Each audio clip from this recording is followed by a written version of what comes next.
Моцарт и Шнитке.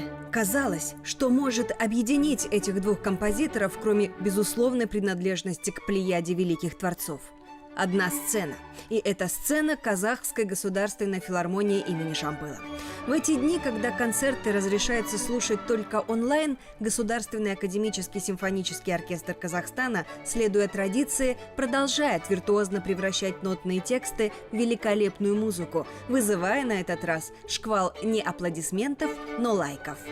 Несмотря на отсутствие зрителей в зале, артисты полны оптимизма. Старейший симфонический оркестр страны видел за более чем 60 лет своей истории разные времена, и тяжелые тоже, и все пережил, только закаляясь и эволюционируя. Сегодня мы встретились со старейшинами коллектива, чтобы понять, как выкристаллизовалось его высочайшее качество, и через их личные истории проследим историю самого оркестра.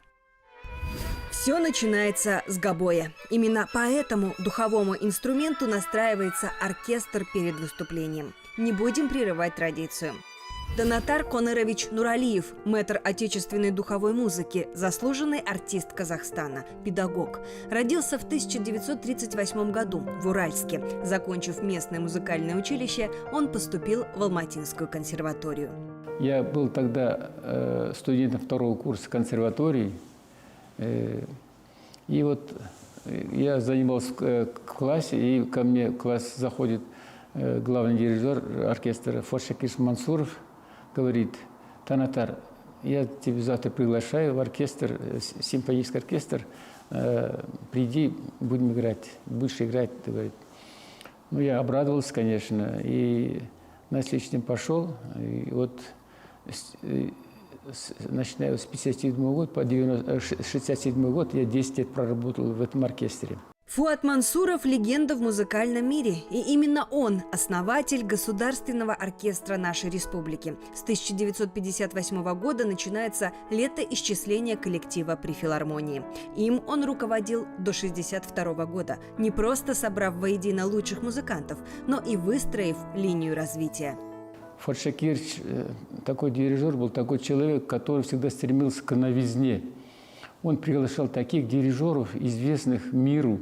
Например, первый дирижер, который пригласил в филармонию, был это Карл Ильясберг, который в 1942 году впервые продирижировал симфонию Шостаковича в осажденном Ленинграде. Затем, я еще помню, приглашал Форшакир, знаменитый дирижер тоже, Лео Гинзбурга с Москвы, профессора. Вот он, я помню, он ставил первую симфонию Бизе, которая редко очень исполняется, симфония эта, и грустный вальс Сибелиуса.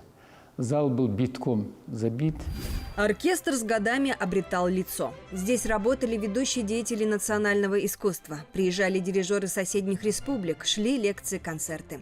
Параллельно расширяла свою деятельность и консерватория имени Курмангазе, поставщик кадров, где с конца 60-х Танатар Нургалиев преподает. Как вспоминает мэтр, в 1961 году вместе с ним выпустились 3 духовика, а в 2020-м – 25 человек.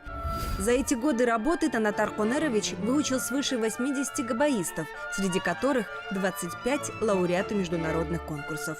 И многие стали артистами главного симфонического оркестра, как, например, Малика Михлина. В этом году 20 лет уже, как я работаю в ГАСО. Вот с 2000 года. Конечно, для меня огромная честь работать в этом коллективе, потому что он со своей богатой историей. То есть очень много дирижеров работало с этим коллективом. Гобой такой инструмент, он очень душевный, очень сердечный. Очень трудный. Да, очень трудный. И, пожалуй, что его нужно любить. Очень, очень сильно любить, чтобы на нем звучать очень красиво, очень тонко. Вот. Но должна сказать, что все великие композиторы отдавали самые задушевные, соло именно гобою. И гобой не случайно сидит в центре оркестра.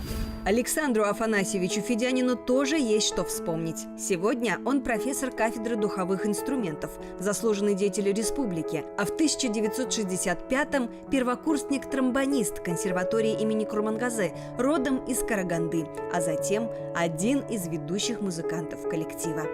60-х годах оркестр уже приезжал в Караганду, когда я был студентом музыкального училища. И, конечно же, я был практически на всех их концертах, которые они давали в Караганде.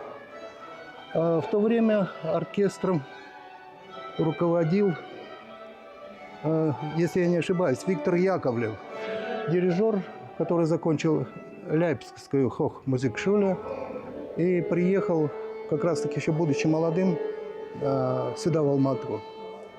Был назначен главным дирижером. До него оркестром руководил Фуат Шакирович Мансуров. Собственно, с этих людей и начинался оркестр. С Фуата Мансурова продолжал Яковлев. После Яковлева пришел Илья Захарович Островский.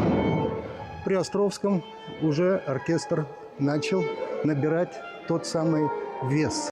В те годы формировался знаменитый репертуар оркестра. Многие произведения исполнялись впервые не только в Алматы, но и во всей Азии. Вместе с коллективом росла и публика.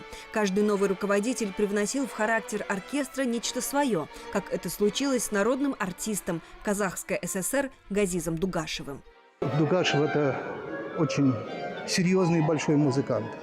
Он работал в Большом театре в Москве, руководил оркестром кинематографии. То есть это был матерый и опытный волк. Оркестр зазвучал иначе при нем. Качество, которым он владел, будучи дирижером московских коллективов, он привез его с собой. Он знал, как точно отработать какие-то места в оркестре, чтобы это соединить, чтобы это звучало. Руки у него просто были исключительно красивые. В его руках была вся музыка. Тимур Мынбаев приехал в Алматы по приглашению Газиза Дугашева и возглавил оркестр после него. Великолепный дирижер, композитор, музыковед. Таким запомнили его и ценители музыки, и коллеги. Среди тех, кто начал карьеру в оркестре при Тимуре Каримовиче, Мадиньет Кайраткере – почетный работник образования республики Тасмухан Исинов. Больше половины своей разумной жизни я проработал в нашем симфоническом оркестре, который родной для меня. Пришел в 1976 году, будучи студентом 5-го курса, и вышел на пенсию в 2017.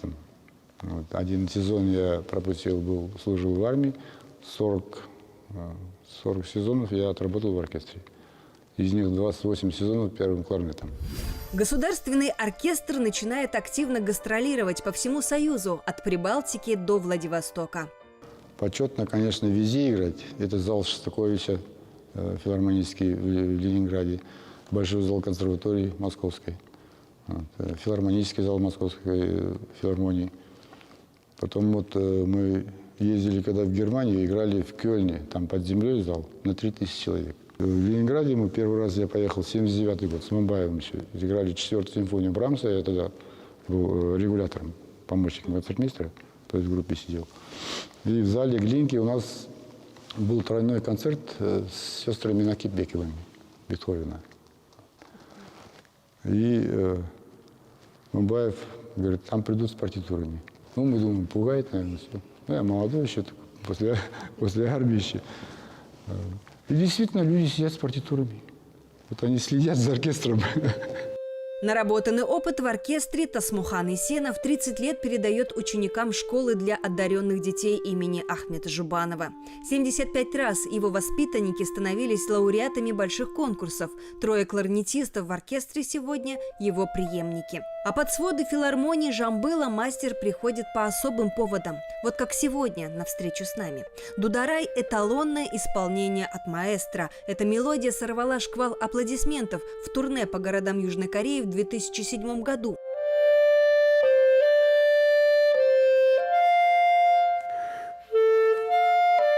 Но для музыканта осталось посвящением одному из ярчайших руководителей Государственного академического симфонического оркестра Казахстана Толибергену Абдрашеву, которого не стало буквально за несколько дней до памятных гастролей. Но об этом мы расскажем в следующем выпуске программы